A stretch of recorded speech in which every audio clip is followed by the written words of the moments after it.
Open your eyes. Tumingin-tingin kayo sa paligid.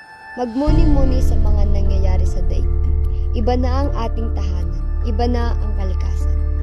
Hindi natin alam na ang mga kalat na ating iniiwan ay may malaking dulot sa atin sa hinaharap. Hindi ang paggamit ng motor o anumang mga sasakyan ay nakakasira din ng kalikasan. Hindi lang yan ang ginagawa ng mga tao na sumisira sa ating tunay na tahanan.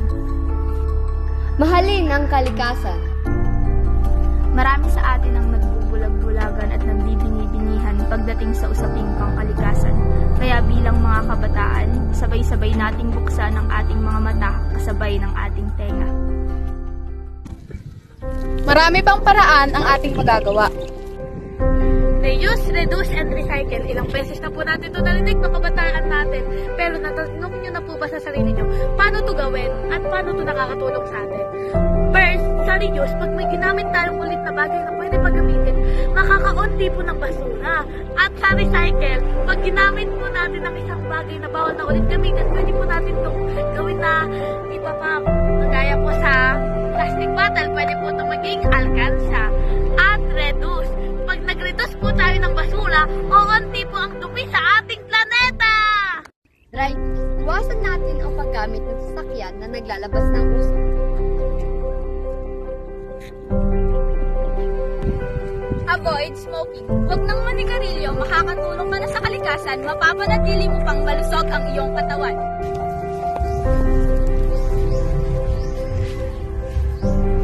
Plant more trees.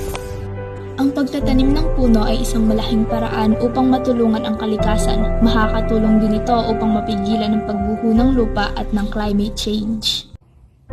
Palaging tatandaan, Save nature to save us! if not us, Then who? If not now, then when? tayo na't kumilos hanggang maaga upang matulungan ang ating inang kalikasan. Tara na't tumulong kasama ang mga kabataan.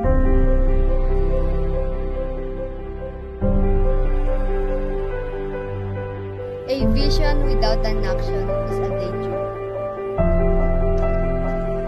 Action without a vision is a nightmare. So, here we are! Group 2, sa nyo sa pagkilos para sa ating inang kalikasan.